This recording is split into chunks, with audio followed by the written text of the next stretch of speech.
إذا تحضر معنا الدكتورة ناجية هلال، شفتوها قبل بكاسكيت أخرى، لكن اليوم باش تحكي معنا كمختصة في الاتصال الاجتماعي. أكيد ما ينجمش يكون كان هكا. باش نحكيو على موضوع اخترناه اليوم، موضوع رائج، موضوع العنف ضد المرأة. يقول لك وقت اللي جاء الحجر كثر العنف ضد المرأة، برشا اعتداءات على المرأة. هل إنه صحيح؟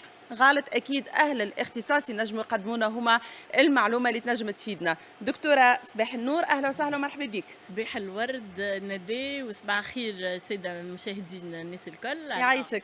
الحجر الصحي في تونس اليوم باش نحكيو على العنف ضد المرأة. وقالوا في العالم كامل اللي ملايين الأشخاص حول العالم في الحجر المنزلي، شركات مسكرة، الدنيا كلها مسكرة، ناس على أعصابها. الناس على أعصابها، أيوة، شبه حظر ستريس. تجول، حالة طوارئ.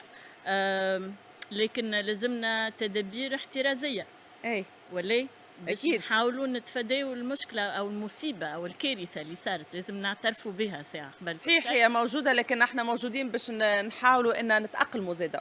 اي ولكن زاد الدعوات يعطيهم الصحة الجهات المختصة، دعوات كبيرة برشا للبقاء في المنزل، وهو الحل معناتها حاليا هو الحل الأقوى أو الحل الوحيد اللي لازم نمشيو به، اللي هو الحجر أو الحجر الصحي. الصحي به. فلا ألا لكن صحيح انه المرأة تعنفت اكثر في بريود الحجر الصحي ولا؟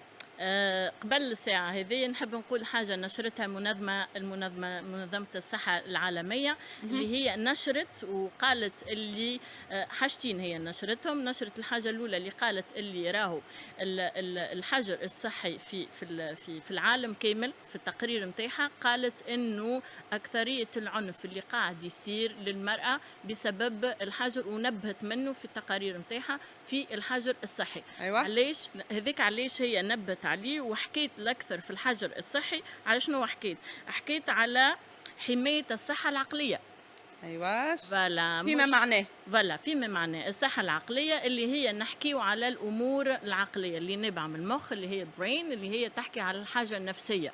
لأنه كل شيء رياكسيون تاعنا، ردود الفعل نتاعنا، الحاجات اللي قاعدة تصير الكل، العنف اللي هو باش ندخلوا به الموضوع، العنف ضد المرأة اللي صاير وتكاثر عن طريق النسب اللي قالت عليها، صرحت عليها وزارة المرأة، اللي هو يقولوا توا باغ اكزومبل هذه النسب 446 حالة معناتها اعتداء بالعنف على المرأة في ظرف أسبوعين، معناتها فريمون معناتها نسبة كبيرة. نسبة كبيرة. اي الوغ العنف ضد المرأة هذه أو الصحة العقلية هذه، علاش هم حكيوا عليها؟ يعني منظمة الصحة العالمية ما هيش تلعب كي تجي تجبد لك على الصحة العقلية.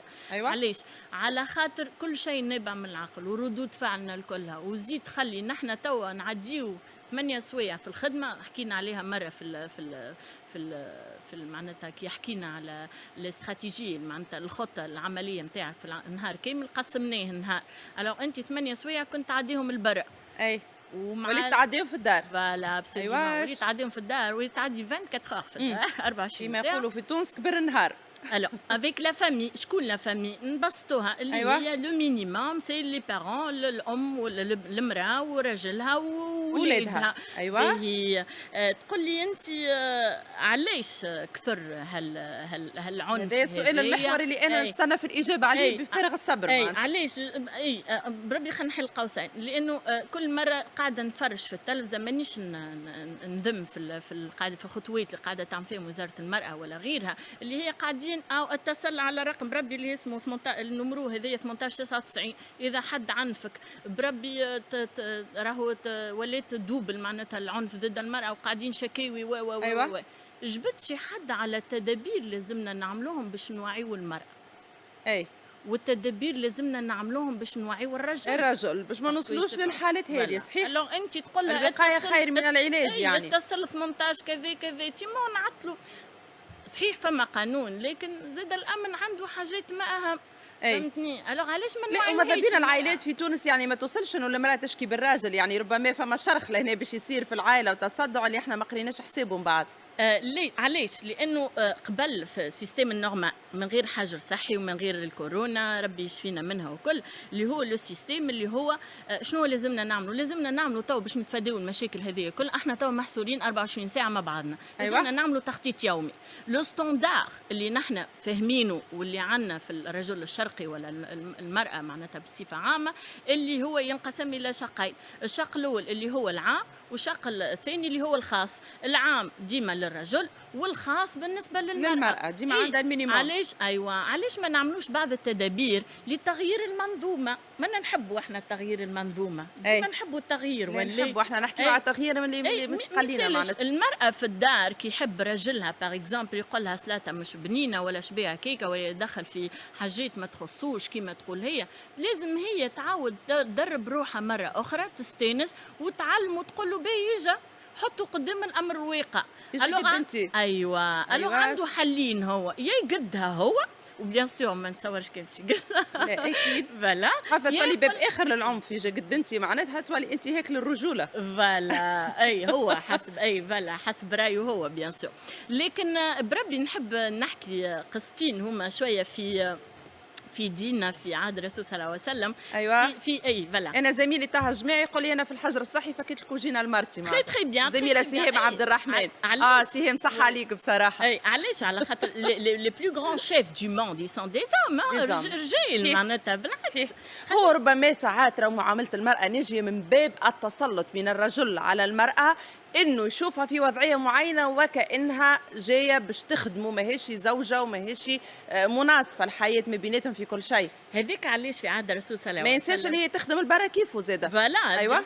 بيان سور وهذا قانون موجود عندنا في تونس اللي هو 50% 50% اللي هو مناصف. هذيك علاش في عهد الرسول كان فما حكايه كان زوجة عمر بن الخطاب كانت تحكي معاه وكل تتناقش معاه، لانه كان عمر بن الخطاب معروف بالشويه الشده هكا ورجل شديد وكل.